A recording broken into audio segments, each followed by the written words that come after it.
बिस्मिल्लाहिर्रहमानिर्रहीम। अस्सलाम वालेकुम वरहमतुल्लाहि वबरकातुहू। दोस्तों, आप मेरा यूट्यूब चैनल पाक न्यूज़ 55 देख रहे हैं। मैं अहमद खान। मीडिया कुछ तो मजबूरी है मीडिया की, लेकिन कुछ चैनल आप जानते हैं कि वो पहले के ही तहरीक इंसाफ के और इमरान खान के बहुत ज़्यादा ख़िलाफ़ थे, और ऐसी घटिया घटिया चैनल हैं जो यूट्यूब पर भी चल रहे हैं, और ख़ास करके वो चैनल जो टीवी के चैनल जिस तरह इस्तेमाल हो रहे हैं। कुछ तो पहले के हैं, लेकिन कुछ अभी मजबूरी से भी वही ख़बर दे रहे हैं जो ख़बर उनको ऊपर से आती है। लेकिन कोई बात नहीं, इससे कोई फ़र्क नहीं पड़ता है। इमरान खान की कल जो तकरीर सुनी और मैंने अपने व्लॉग में अपलोड भी की, मुझे इमरान खान पहले जैसा ही लगा। यानी कि ये लोग जितनी उसको कोशिश कर रहे हैं तोड़ने की, वो टूट नहीं रहा है। इन्होंने अपनी तरफ से हर तरीका इस्तेमाल कर लिया, लेकिन वो टूट नहीं रहा है, और पहले से ज़्यादा मजबूत नज़र आ रहा है। क्योंकि उसके पीछे जो ताकत है वो अवाम की है, वो इन लीडरान की नहीं है जिनको ये पार्टियां छुड़वा रहे हैं या बयानात दरवा रहे हैं या इस तरह के। इससे कोई फ़र्क नहीं पड़ता, क्योंकि जितना कुछ ये कर रहे हैं ना, मैं अवाम में रहने वाला आदमी हूँ, मुझे हर चीज़ का पता चलता रहता है। जितना ये कुछ कर रहे हैं अवाम में, उतना इनके खिलाफ पहले तो सिर्फ गुस्सा था या एक बददिली थी, अब नफ़रत पैदा हो रही है। और ये नफ़रत हुकूमत के ख़िलाफ़ पहले पैदा हुई, अब हुकूमत ने इसको मोड़ के पाकिस्तान फ़ौज की तरफ कर दिया। क्योंकि हुकूमत के बयान ये तो सब जानते हैं, और मैं अपने पिछले व्लॉग में भी ये बात कर चुका हूँ कि हुकूमत के बयानात ऐसे थे जिससे साफ जाहिर हो रहा था कि वो सामने आके कह रही है कि हम इसमें मुलव्वस नहीं है। लेकिन सारी दुनिया जानती है कि हुकूमत मुलव्वस नहीं है, लेकिन हुकूमत के सर पे जिनका हाथ है, ये दोनों मिलके ये काम कर रहे हैं।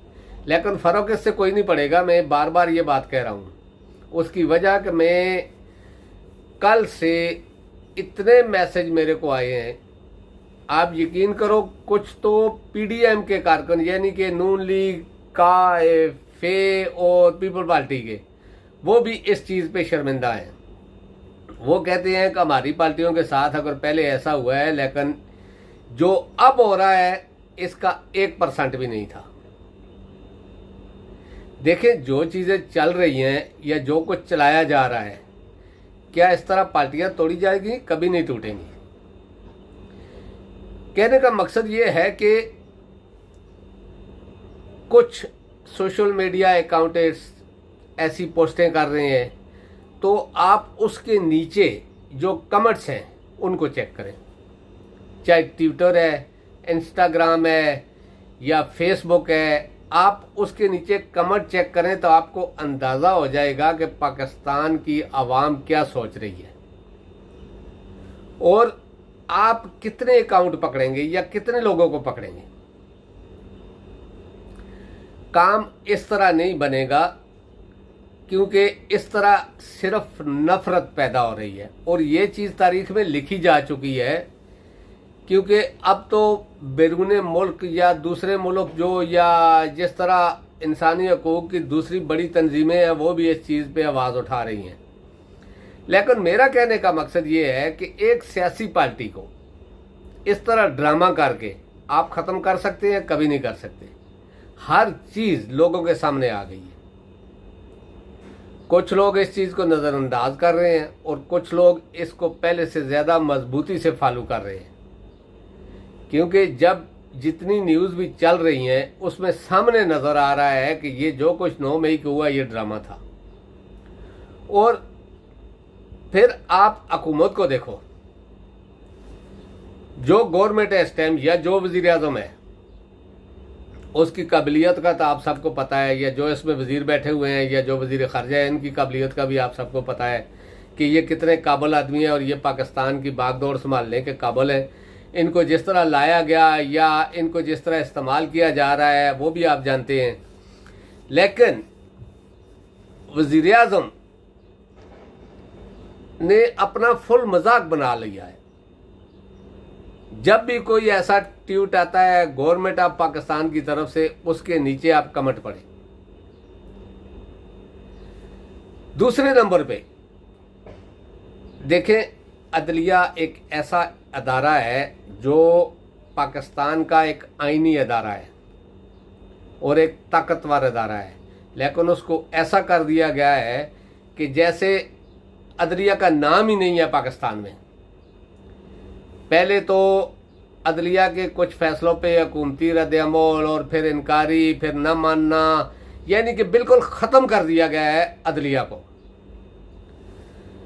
तो नीचे जो अवाम है वो क्या सोच रही है, इसका किसी को अंदाज़ा है या सिर्फ ये अपना प्रेशर डालकर इस चीज़ को अभी कंट्रोल कर रहे हैं? क्या इनको पता है कि नीचे जो लोग सोच रहे हैं वो क्या है? क्या इस जबर के अलावा कोई और तरीका नहीं था आपको? अवाम तो आपसे मोहब्बत करती है, खास करके मैं अपनी फ़ौज की बात कर रहा हूँ। कोई ऐसा आदमी नहीं है जो आपसे मोहब्बत ना करता हो। फिर ऊपर के चंद लोगों के फैसले, क्या इससे पाकिस्तान मजबूत होगा या मिसाल के तौर पे पाकिस्तानी मजबूत होंगे या पाकिस्तानियों की मुश्किलात ख़त्म हो जाएंगी? 1 साल से तो हम देख रहे हैं फैसले पे फैसला, फैसले पे फैसला, लेकिन कोई हल नहीं निकल रहा है। तबाही की तरफ पाकिस्तान यानी कि तबाही पर पहुंच चुका है। इससे आगे और क्या तबाही होगी? डॉलर 300 से ऊपर चला गया है। श्रीलंका, बांग्लादेश, इंडिया, अफगानिस्तान, नेपाल, वो भी, उनको भी हमने पीछे छोड़ दिया है। चलो कोई बात नहीं, ये मुल्कों की करेंसियां नीचे ऊपर होती रहती हैं, लेकिन आगे कुछ नज़र तो आना चाहिए कि करेंसी नीचे हो रही है लेकिन इकानमी या दूसरी साइड से लोगों का रोजगार बढ़ रहा है, आमदन बढ़ रही है। जैसे जैसे करेंसी पाकिस्तान की गिर रही है, इस तरह पाकिस्तान की इकानमी भी गिर रही है और पाकिस्तानियों के रोजगार और इकानमी भी गिर रही है। कोई संभालने वाला नहीं, हर आदमी अपने फायदे के लिए जो कुछ कर रहा है दूसरे को दबाने के लिए। क्योंकि जब आप मुल्क का सोचेंगे तो आप सबको इकट्ठा बिठाएंगे, क्योंकि देखिए सिर्फ फौज के पास एक ताकत है, लेकिन वो ताकत भी अवाम की वजह से है। अगर अवाम ही दूसरी साइड में हो गई तो फौज अपनी ताकत उस पर इस्तेमाल करेगी तो जंग तो जरूर होगी। देखें, इतनी बड़ी अवाम को आप मार भी नहीं सकते, दबा भी नहीं सकते, उनको अपने साथ मिला सकते हैं अगर आपके काम अच्छे हों तो। क्योंकि दिल तोड़ने से या दिल को कब्जा करने से बेहतर यह है कि दिल को जीता जाए। अगर आप किसी का दिल जीतते हैं तो वो बगैर किसी लालच के, बगैर किसी ओस के आपकी सपोर्ट करेगा। आपको ये रैलियां वगैरह निकालने की ज़रूरत नहीं पड़ेगी, क्योंकि पाकिस्तानी तो अब भी वैसे ही मोहब्बत करते हैं जैसी पहले करते थे और करते ही हैं, 75 सालों से कर रहे हैं। हालांकि सबको नज़र आ रहा है जो फैसले हो रहे हैं या जो कुछ हो रहा है। अब तो अदलिया भी ये कहना शुरू कर दिया, अदलिया के यानी कि जस्टिस साहिबान भी ये कहना शुरू हो गए हैं कि अगर जब तक आप प्रेस कॉन्फ्रेंस नहीं करोगे तब तक आपको रिहाई नहीं मिलेगी। इससे बड़ी बात क्या कोई और हो सकती है? क्या आप इसको सोच रहे हो कि ये आम नॉर्मल बात है? ये कितनी बड़ी बात है कि एक हाई कोर्ट के जज या सुप्रीम कोर्ट में बैठे जज ये बात कर रहे हैं कि हमारे पास आने से बेहतर है कि आप एक प्रेस कॉन्फ्रेंस कर दो। हमारी अदालतें तो सिर्फ इमारतें रह गई हैं, असल अदालत तो वो लगी हुई है जहां पर कोई वकील नहीं, कोई यानी कि इन्वेस्टिगेशन नहीं, किसी किस्म का कोई हो नहीं, सिर्फ आके एक प्रेस कॉन्फ्रेंस कर दो बस। ना वकील की जरूरत, ना खर्चे की जरूरत। वही लोग जो आपको डंडा मार रहे थे सलाम करेंगे। यानी कि ये बातें अदालतें कह रही हैं, मैं नहीं कह रहा हूं, अदालतें कह रही हैं। तो फिर सोचो कि पाकिस्तान कहां पहुंच चुका है।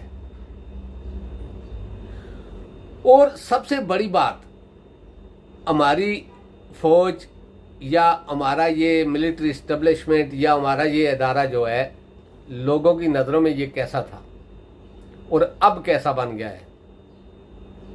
यानी कि बहुत बड़ी फौज है, छोटी फौज नहीं है, क्योंकि मुल्क बहुत बड़ा है।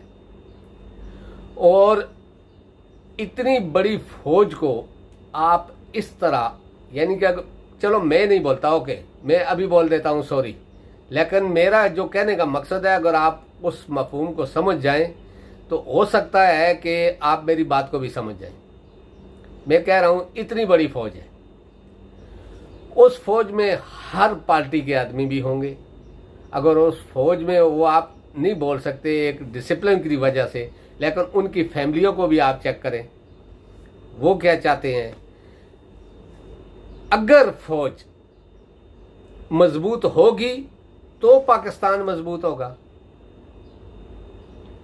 और अवाम के बगैर फौज कैसे मजबूत हो सकती है। मैं ये इसलिए कह रहा हूं कि मुझे दुख होता है कि मैंने सारी उम्र अपनी फौज के लिए बहुत ज़्यादा एक हमायत की, एक फौज को सपोर्ट किया, करता रहा, लेकिन एक फैसले ने आके मेरा दिल तोड़ दिया। फिर भी मैं फौज के खिलाफ नहीं हूँ, फौज मेरी जान है, लेकिन एक फैसले ने दिल तोड़ दिया कि जैसे ही अपने फायदे के लिए, बाजवे ने तो इसको अपने फायदे के लिए इस्तेमाल किया था, लेकिन अल्लाह का लिखना कुछ और है, कुदरत का कुछ और है।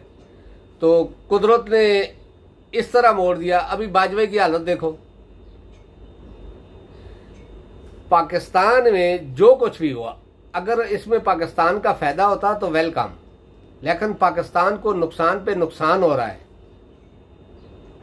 ऐसे हालात पैदा किए जा रहे हैं कि सूबों में एक दरार बनी हुई है, खास करके लोगों के अंदर।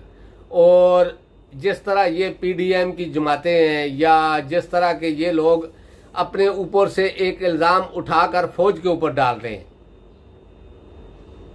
यानी कि इनके बयानात देखें मैं जो कह रहा हूं वो हकीकत पर मबनी है। इनके बयानात देखें तो आपको नजर आ जाएगा। और इससे पहले जो कुछ बयानात थे इनके, वो आप निकाल लें तो लोगों को भी नजर आ जाएगा कि कौन लोग फौज के हक में है और कौन लोग फौज के खिलाफ है। अगर तरीके इंसाफ के लोग फौज के खिलाफ होते तो पहले भी हो सकते थे या बाद में भी हो सकते थे। अभी 1 साल गुजर गया है, लेकिन लोग एक अपना जो उनके अंदर एक जज्बात है या जो उनको नजर आ रहा है वो जरूर बोलते थे। अभी का जो ड्रामा हुआ है ये 9 वाला, इसने तो लोगों को बिल्कुल ही उल्टी साइड में खड़ा कर दिया। यानी कि जो लोग पहले सिर्फ थोड़ा बहुत ये चीज सोच रहे थे, अब वो फुल सोच रहे हैं इस चीज को।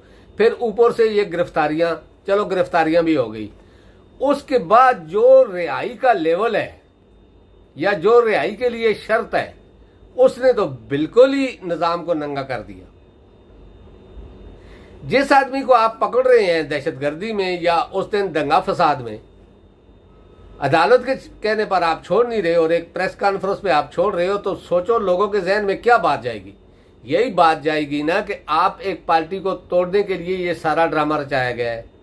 और जो कुछ वीडियो सामने आ रही है या जो कुछ हो रहा है वो सामने एक चीज बता रहा है। मैं पीडीएम के खिलाफ हूं, लेकिन अपनी फौज के खिलाफ नहीं हूं, ये मेरा रिकॉर्ड है। लेकिन कुछ लोगों के खिलाफ हूं जिन्होंने पाकिस्तान की ये हालत की है, और ये चीज पूरी फौज भी जानती है, पूरा पाकिस्तान बल्कि पूरी दुनिया जानती है। अब इससे ज्यादा और क्या कहूं, क्योंकि बोलने का फायदा कोई नहीं है जब आगे कोई सुनने वाला ना हो। तो दोस्तों अब तक के लिए इतना ही। ये बातें भी मैं अपने दिल के दुख की वजह से बोल रहा हूं, क्योंकि मुझे पाकिस्तान से इतना ही ज़्यादा प्यार है जितना हर आम पाकिस्तानी को है। ख़ास पाकिस्तानी जो है वो प्यार नहीं करते, जो आम पाकिस्तानी है। तो दोस्तों अब तक के लिए इतना ही। इंशाल्लाह नेक्स्ट व्लॉग में आपसे मुलाकात होगी और ओवरसीज़ पाकिस्तानियों का जो प्रोग्राम बन रहा है वो आपको बताऊँगा इंशाल्लाह। दुआ करें कि अल्लाह पाक पाकिस्तान को और पाकिस्तानियों को अपनी हिफ्ज़-ओ-मान में रखे। अस्सलामु अलैकुम व रहमतुल्लाहि व बरकातहू।